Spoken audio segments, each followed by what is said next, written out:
रात के time imperial palace की साइलेंस में एक नई कॉन्स्पिरेसी चुपके से बन रही थी। एम्परर ने फील्ड्स को बताया कि स्कैपगोएट बेलहॉर्न ने सुसाइड कर ली, मतलब फाइनेंस मंत्री अब पूरी तरह से सेफ है। फील्ड्स तुरंत ग्रेटिट्यूड में झुके, कसम खाई कि एम्परर की ग्रेस का रिवेंज अपनी लाइफ से देगा। अपर एम्परर को ऐसी खाली फ्लैटरिंग में ज्यादा इंटरेस्ट नहीं था। असल में जो चाहता था वो था फील्ड्स को रे एडगर को हैंडल करने वाले बड़े इश्यू पर फोकस करवाना। एन्नांसेल सिटी बहुत स्ट्रेटेजिकली वैल्यूएबल और रिच थी, जिससे रॉयल फैमिली को डायरेक्ट कंट्रोल में लाने का तरीका ढूंढना पड़ा। तो फिट्स ने एडमिट किया कि रेन जैसे जीनियस के खिलाफ एन्नांशेल की अथॉरिटी का थोड़ा हिस्सा भी फोर्स से जब्त करना फिजिबल नहीं है। इसके बजाय उसने स्ट्रेटेजी में चेंज प्रपोज किया। अगर वे उसकी पावर नहीं ले सकते तो उन्हें उसका जजमेंट ले देना चाहिए। फिट्स ने सुझाया कि रेन को और भी अथॉरिटी देना ही नहीं, साथ में एक पॉइजनस गिफ्ट यानी एक केयरफुली अरेंज्ड मैरिज भी देना चाहिए। प्लान था कि उसकी फ्यूचर वाइफ को रॉयल फैमिली की आंखों में बना दिया जाए, एक की जो रेन के सारे सीक्रेट्स अनलॉक कर देगी। तो वो रोज रेन के साइड पर रहेगी, उसकी हर मूव को देखती रहेगी और धीरे धीरे उसके डिसीजन को इन्फ्लुएंस करती रहेगी।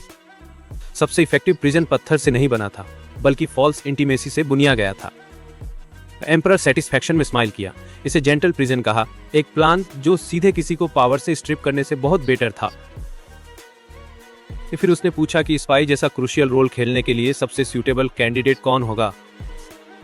बिना झिझक के फील्ड्स ने लेडी नोना स्टोडिया को रेकमेंड किया। इंपीरियर को उस नाम से हैरान हो गया।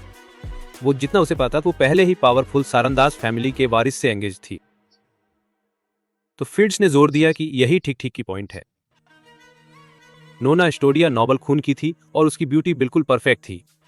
और भी ज्यादा इंपॉर्टेंट बात उसकी स्टेटस की वो किसी और की एंगेजी है, एक परफेक्ट पॉलिटिकल बम फेंकेगी।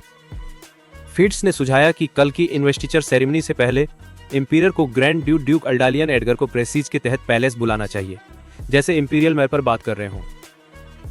वे चुपके से अफवाह फैला देंगे कि अल्डालियन एडगर खुद रेन के पापा ने प्राइवेटली इस शादी की रिक्वेस्ट की थी। ऐसे करके पब्लिक को लगेगा कि ग्रैंड ड्यूक ने ही इस अरेंजमेंट को स्टार्ट किया था। जैसे ही न्यूज पब्लिक हो जाएगी, चाहे वो ना चाहे, अल्डालियन एडगर को फोर्स्ड होकर इसे एक्सेप्ट करना पड़ेगा अपने फैमिली की इज्जत बचाने के लिए। एम्परर इस प्लान से बहुत हाइप्ड था। उसको लगा कि ये पक्का सफल होगा, क्योंकि ग्रैंड ड्यूक रेपुटेशन को सबसे ऊपर रखता है। ऐसे करके एम्परर को अनइन्वॉल्व रख सकता है, जबकि तीन बड़े फैमिली एक दूसरे को सस्पिशन में टॉर्न कर रहे हैं। फिट्स ने हाँ में हेड हिलाया और कहा कि कल से चीजें बेहद इंटरेस्टिंग हो जाएंगी। सारंडास और स्टोडिया फैमिली कभी भी इसे नहीं भूलेंगी। रेन एडगर को हेट्रीड के वॉर्टेक्स के सेंटर में थ्रस्ट किया जाएगा, जहां खुद को एक्सप्लेन करने का कोई रास्ता नहीं रहेगा। मैनिपुलेशन का पिनाकल था जब विक्टिम को केज में वॉक करवाया, सोचते हुए कि ये गिफ्ट है। पर परफेक्टली ऑर्केस्ट्रेटेड कैओस जो सिर्फ एक वेडिंग से शुरू हुआ। सम्राट की आंखें मैलिस से चमक रही थीं जब वो अभी सेट किया ट्रैप के बारे में सोच रहा था। एनॉन शेल एस्टेट में डॉन के टाइम धूप विंडो से फिल्टर होने लगी। पलिए ने रेन एडगर को जगाया, याद दिलाते हुए कि आज उसका इन्वेस्टिचर का इंपॉर्टेंट डे है। रॉयल एनवॉय जल्दी ही आकर ऑफिशियल मैसेज डिलीवर करेंगे और उसने उसे जल्दी से ड्रेस अप करने के लिए पुश किया। रेन लेजिली ग्रोन किया, साफ तौर पर नाराज था कि उसके पीसफुल स्लीप को पैलेस के उस ओल्ड मैन ने डिस्टर्ब किया। वो सेटअप हुआ, अभी भी ड्रॉजी और उस ऑनर में कम इंटरेस्ट दिखा रहा था जो उसे मिलने वाला था।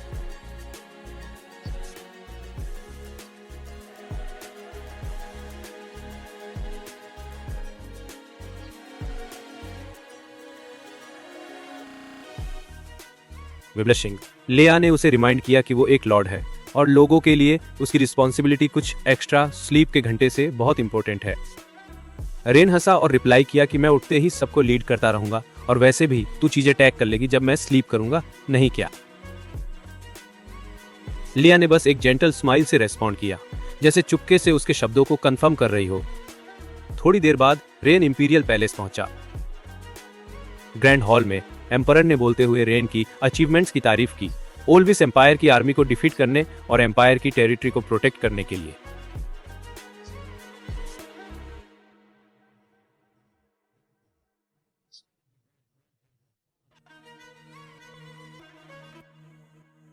जैसे ही एम्परर ने डिक्लेयर्ड किया कि एनोनसेल पर सभी एडमिनिस्ट्रेटिव और गवर्निंग पावर रेन को हैंड ओवर कर दी जाएगी, नीचे के नोबल्स अस्टॉन्समेंट में मर्मर्स में फट पड़े।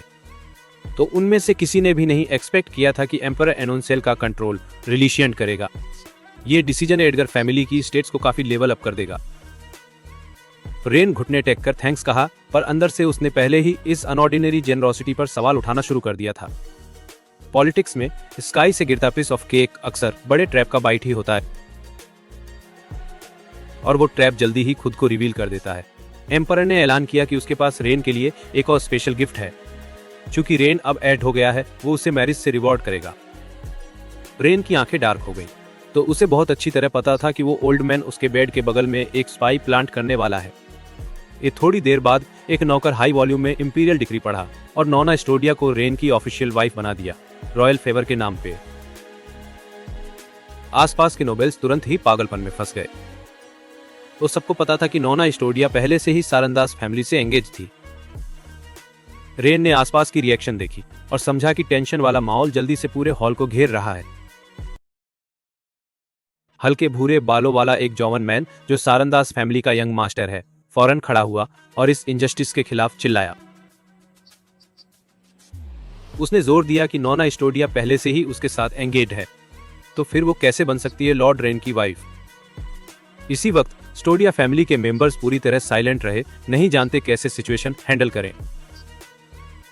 इंपीरियर कूलली जवाब दिया, जैसे फेक मासूम लुक दे रहा हो, एजमेट, मैं को ऐसा कुछ याद नहीं आया।